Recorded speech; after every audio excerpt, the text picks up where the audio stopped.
Hello and welcome to another episode of the Spaghetti Westerns podcast. I'm Tom Betts, your host, and this is season 4, episode 4, number 88 overall.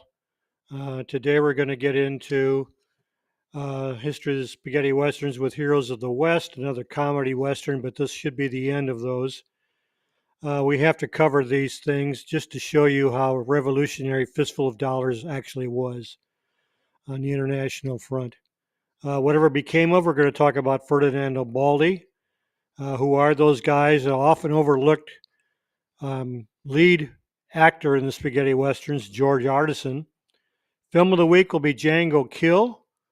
LP of the week, China 9, Liberty 37. And then we've got an autograph and book of the week. And then we'll finish it up with the weekly news. So let's get going and we'll discuss Heroes of the West. This is a Italian-Spanish co-production. The Italian title is Gli Eroi del West. The Spanish title has two, Los Heroes del Oeste and Los Grandes de Texas. An alternate English title is Two Against All. Most of us know it as Heroes of the West. That's a direct translation of the Italian title. It was produced by Cine Produzione by Imo Bastolfi. And Phoenix Cooperativa Cinematográfica out of Madrid.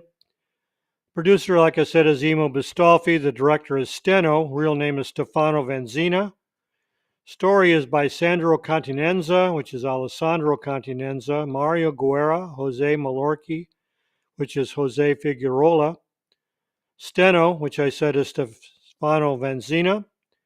Vittorio Vighi, which is Vittoriano Vighi. Screenplay by Sandro Continenza, Mario Guerra, Jose Malorchi, Steno, and Vittorio Vighi, and also Renzo Tarabusi. Cinematography is by Tino Santoni. Real name is Clemente Santoni. Music is by Gianni Ferrio and Manuel Parada. There is a song in the film called La Ballata del West, sung by Sandro Alessandroni. It's Alessandro Alessandroni. And La Grazia del Saloon, sung by Nora Orlandi. When you see these films and they have two scores, usually in this case, Gianni Ferrio did the Italian release and Manuel Parada did the Spanish release. So there are actually two different scores available. Trying to find them is almost impossible because neither one of them were released on LP or CD. Running time on this film is 95 minutes. And the main characters are Mike, played by Walter Chiari, Colorado, played by Raimondo Vianello, Margaret, played by Sylvia Solar, Barbara, played by Mary Anderson, and Sherry, played by Aurora Julia.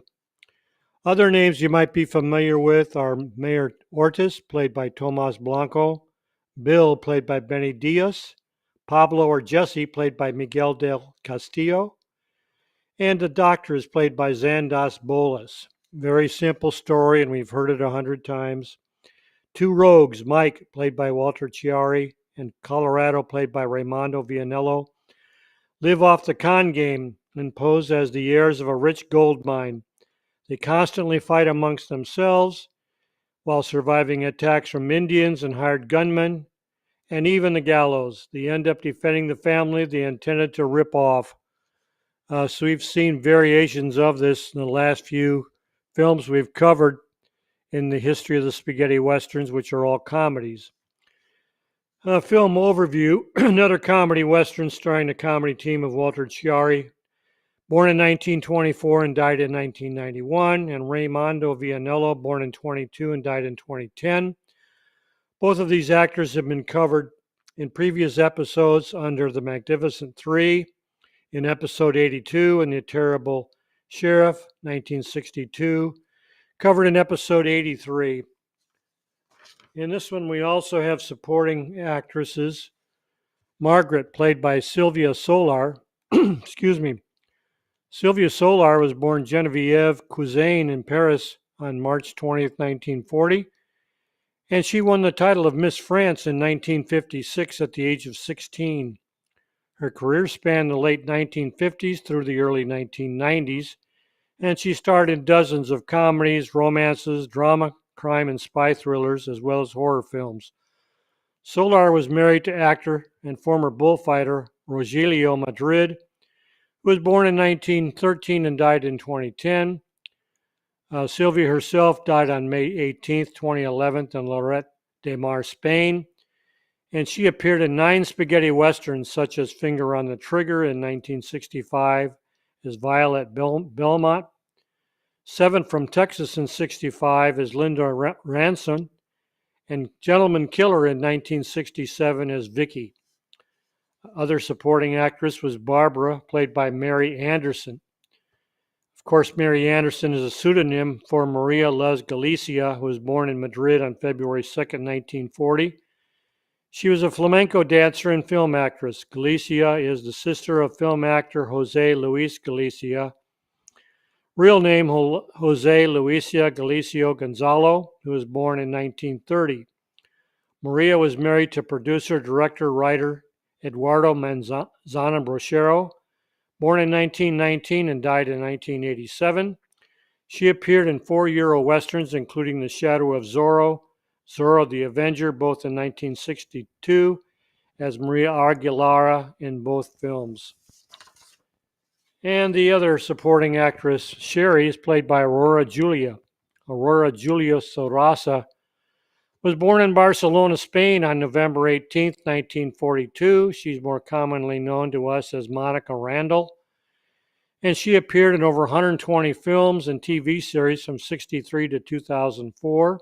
Among those films were 14 spaghetti westerns, among which were $100,000 for Ringo in 1965 as Ellie, Professionals for a Massacre in 1967 as Annie or Chica, Pancho Villa in 1971 as Lupe, and Red Sun in 1971 as Maria.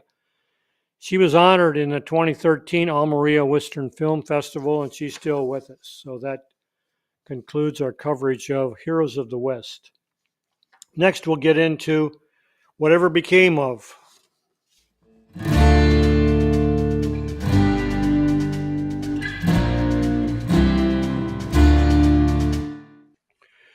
Okay, we'll cover one of the lesser known but more the outstanding spaghetti western directors, Fernando Baldi. He had quite an extensive career.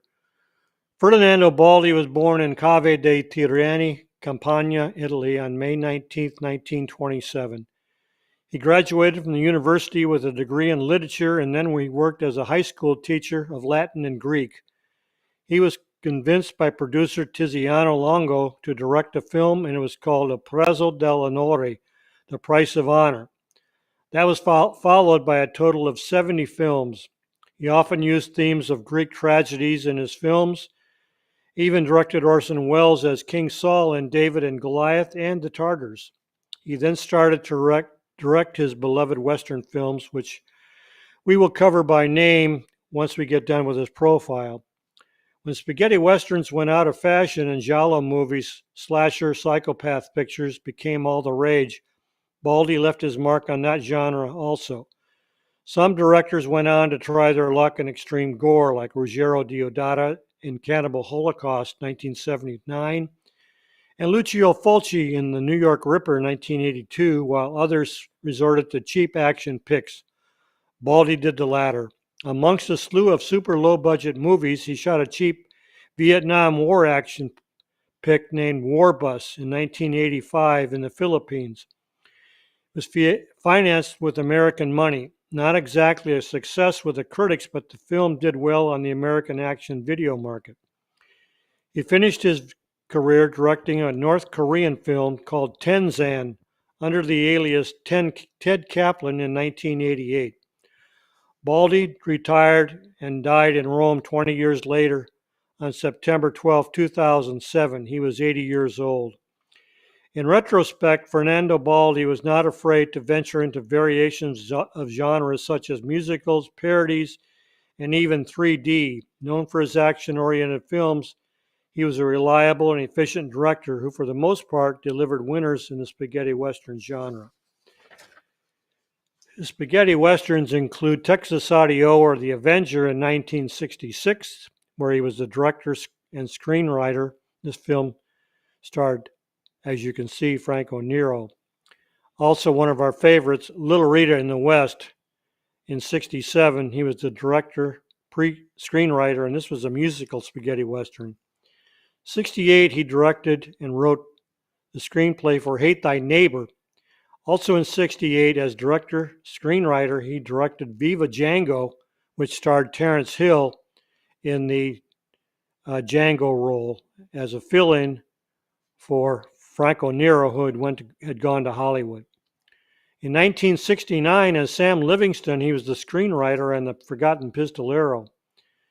Also in 1971, he was the director and screenwriter in Blind Man. 1973, he was the director, screenwriter in Carambola, a Trinity ripoff.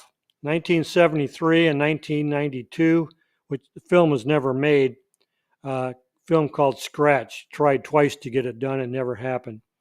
74, a director, screenwriter. He did The Crazy Adventures of Len and Kobe, which was a follow-up to Carambola. 1975, he was the director and screenwriter of Get Mean with Tony Anthony. 1980, he was the director of the 3D film Coming At Ya. And in 1982, he directed a film which was never made called Escape from Beyond. In actors' credits, he starred in or showed up in three documentaries: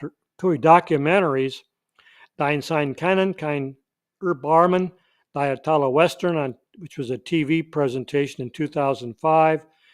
He showed up in Rogue Western in 2007. In 2005, he was also in the Western World of Fernando Baldi.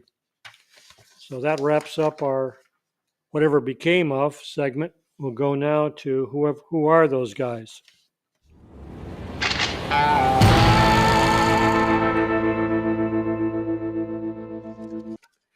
Okay, we're going to talk about George Ardisson. He's one of these overlooked stars of the genre and starred in a number of spaghetti westerns. He was born Giorgio Ardisson in Rocca Canavese, Turin, Piedmont, Italy, on December 31st, 1931.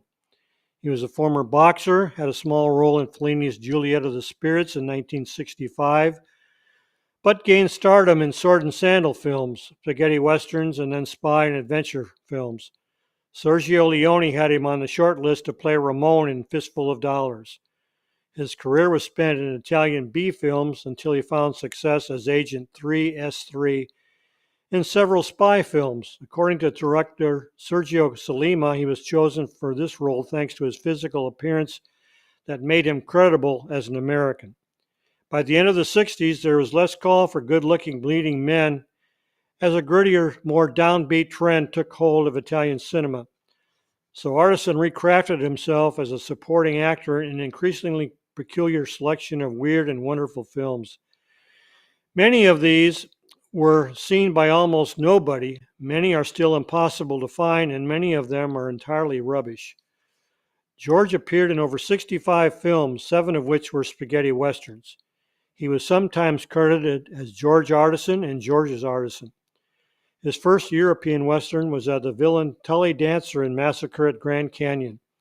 Even with his good looks, athleticism, blonde hair, and commanding nature, he never became a huge star in the western genre.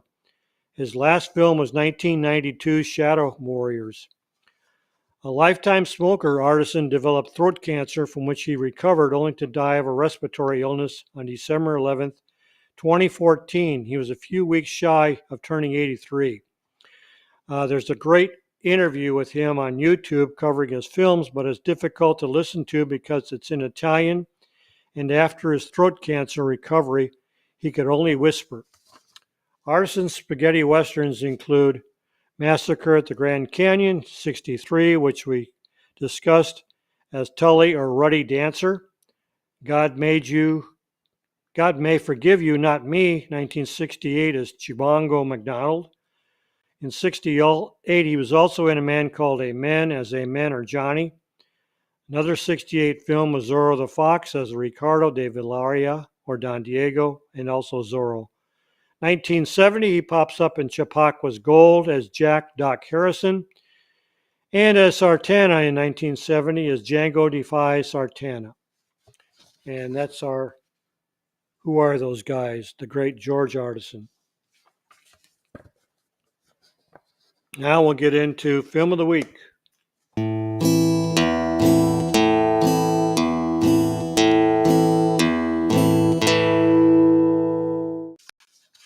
Okay, the Film of the Week is the bizarre Django Kill. It's a 66 Italian-Spanish co-production.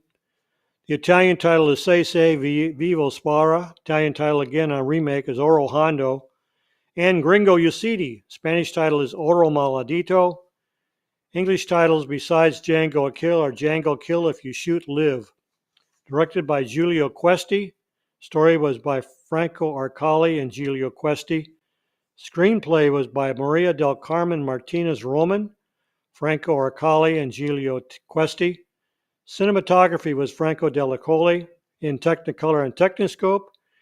Music was by Ivan Vandor, and the song in this film is My Town, sung by Ann Collin. It's 100 minutes long. If you can find the full version, most of the time it's cut. Starring roles were The Stranger, Barney Bunton, which I think is a made-up name by Thomas Weiser, and Django is played by Tomas Milian. Oaks is played by Piero Lulli. Bill Templar, played by Milo Quesada. Hagerman, Alderman or Ackerman, played by Paco Sanz. Zorro or Sorrow, played by Roberto Camardiel.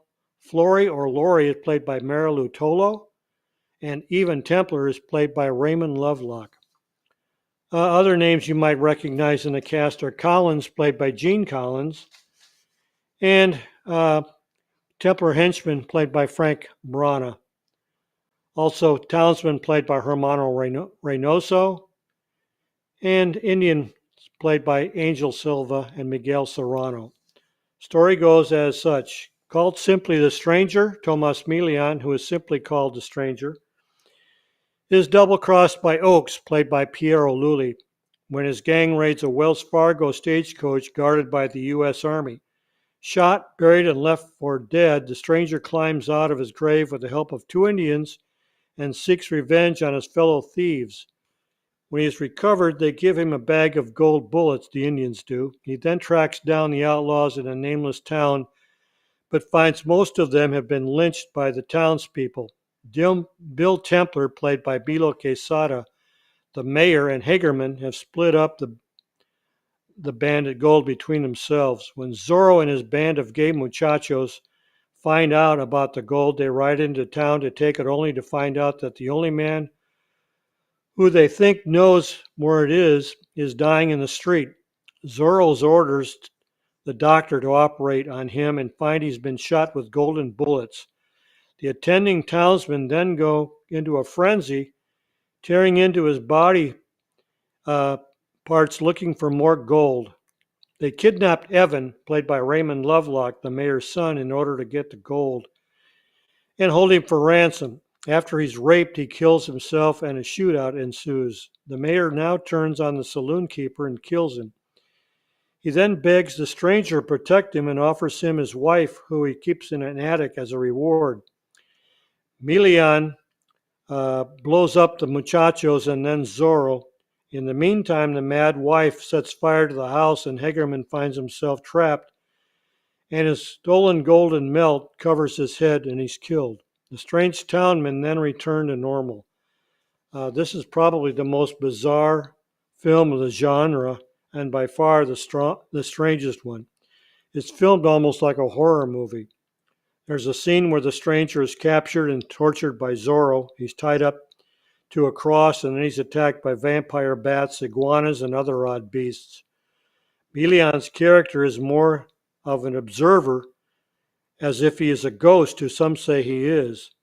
Camardial steals the film and looks to be enjoying himself immensely. The townsmen act like the villagers out do in a Frankenstein film. The released film is a cut version according to Questy, so how much more grotesque scenes are missing, shortened, or altered?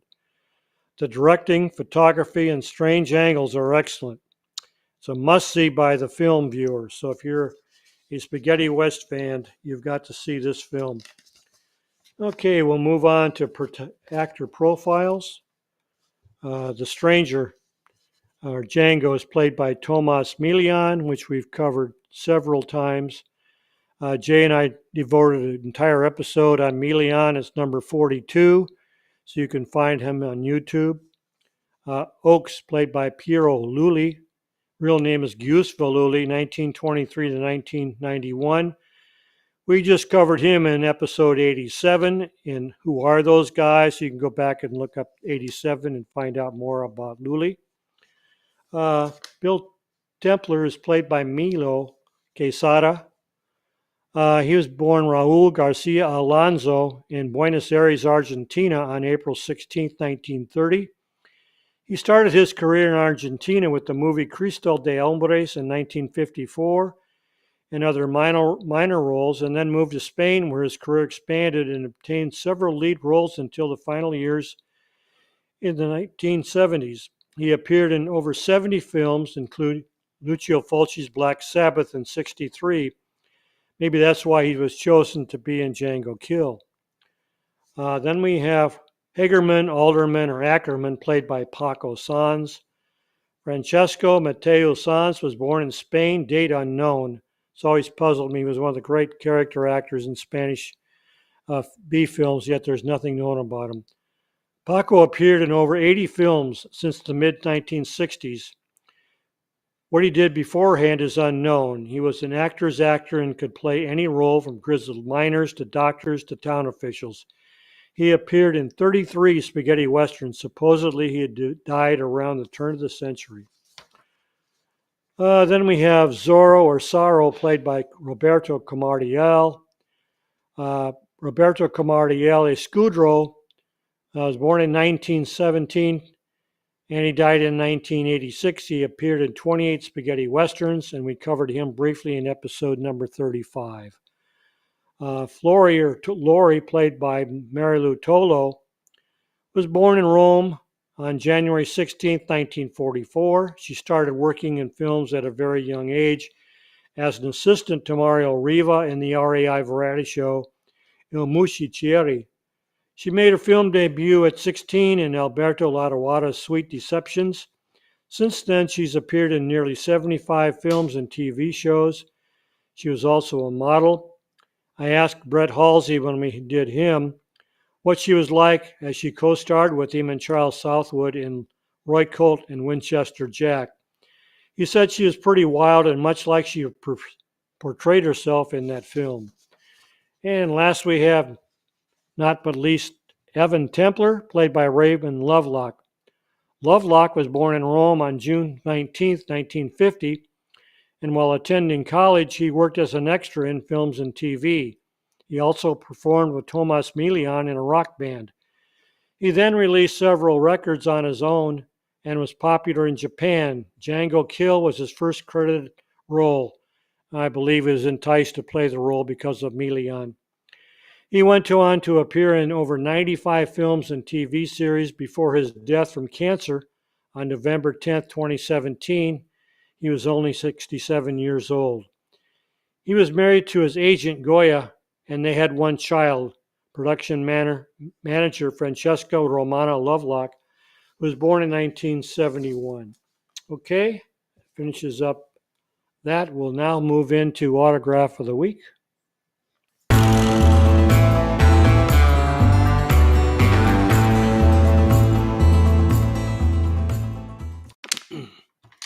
Okay, this one's an unusual one. It's our friend Aldo Sambrell and my friend Don Bruce put this collage together. And Aldo sold them online for a while, but it shows the different characters that he was in. And it just says to my friend, Tom, your dear friend, Aldo Sambrell. That does our autograph of the week. Now we'll move into book of the week.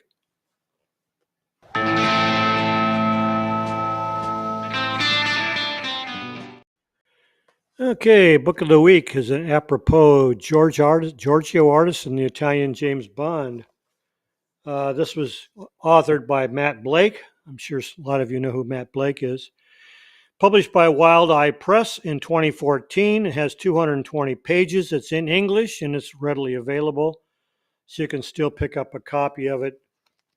Lots of pictures, goes through his entire filmography, and there's a biography on him. So that's our book of the week. Next, we'll move into LP of the week.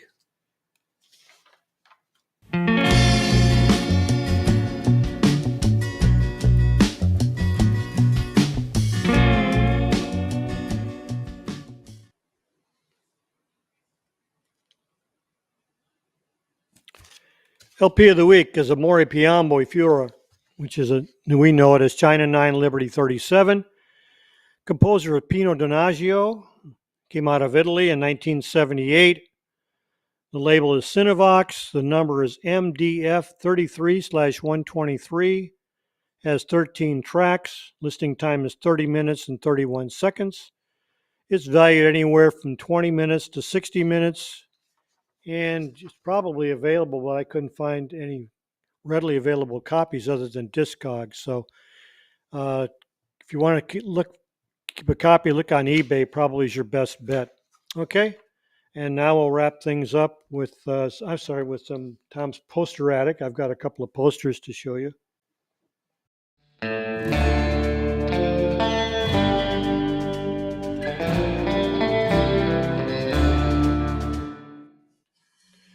The first one isn't a poster. It's a ad mat, came out of England. Some of the unusual stuff to show you that I picked up over the years. Again, it gives a cast, it gives the storyline, and pictures which they would post in the paper. And then I've got, of course, our favorite German poster.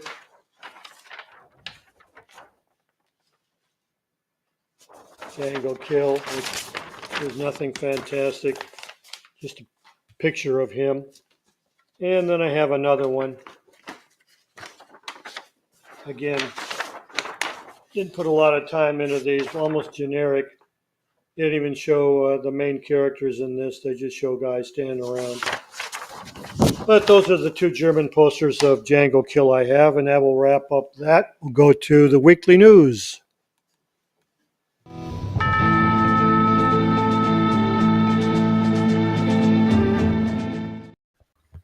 Okay, this week we got a little of everything.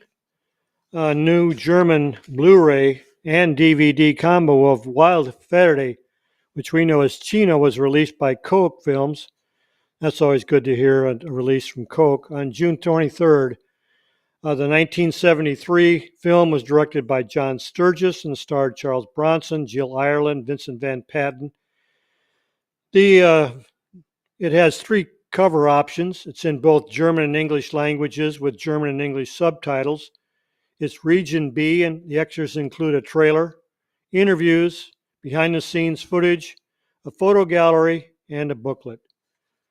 Also this week, Terence Hill was awarded another Lifetime Achievement Award. He was awarded this time by the nonprofit association MOIGE, spelled M-O-I-G-E.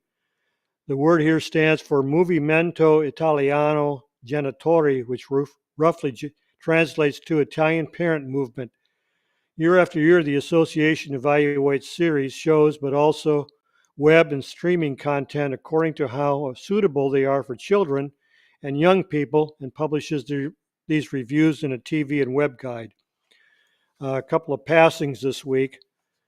First one is Fred Nolan. Frederick William Fred Nolan died at his home in Chalfont, St. Giles, Buckinghamshire, England.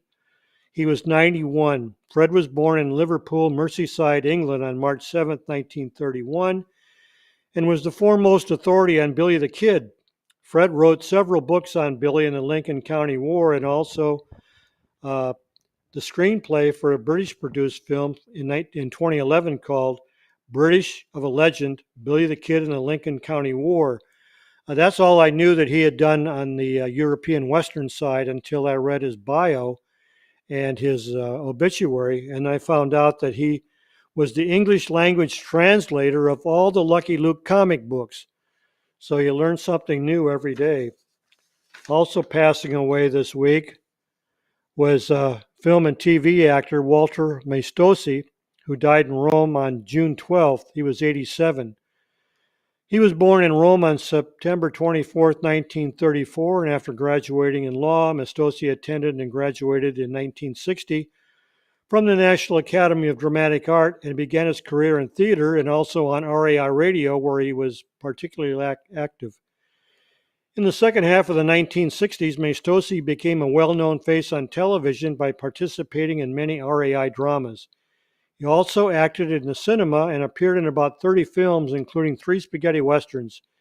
In A Cult Shadow in 1966 as a Mexican bandit, in El Rojo as a settler, and Ringo's Big Night, both in 67, as John Crowell.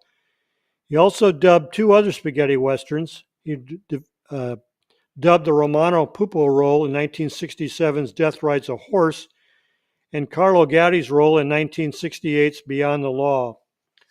Also passing away this week, and another one I didn't know anything about him, his involvement in Euro Westerns until his obit, was Grammy-nominated pianist and composer Artie Kane of such films as Looking for Mr. Goodbar and Eyes of Laura Mars. He died on the 21st of June at his home in Whidbey Island, North Seattle, Washington. He was 93. He was born Aaron Cohen in Columbus, Ohio on April 14, 1929, and was widely considered one of the finest keyboard players in the history of Hollywood. He played for every major composer during the 60s and 70s, including John Williams in The Poseidon Adventure, Jerry Goldsmith in Chinatown, Lalo Schifrin in The Cincinnati Kid, Henry Mancini, Wait Until Dark, Michel Legrand in The Thomas Crown Affair, John Barry in The Deep, Johnny Mandel in The Americanization of Emily, and Elmer Bernstein in McHugh, plus many others. He played on Jerry Goldsmith's Euro-Western score of 100 Rifles starring Burt Reynolds and Jim Brown and Raquel Welch. And that wraps up our weekly news. And wait, I just got an announcement handed to me. There's a new podcast coming out in July called Dr. Neiman's Podcast of Horror with Jay Jennings and C. Courtney Joyner. It's a Roberto Genesi production, just like this podcast is. So we'll have more information as it's released, but that's good news. Another podcast by Jay coming out, like he's got nothing else to do. Anyways, until next week, we'll see you, and adios, amigos.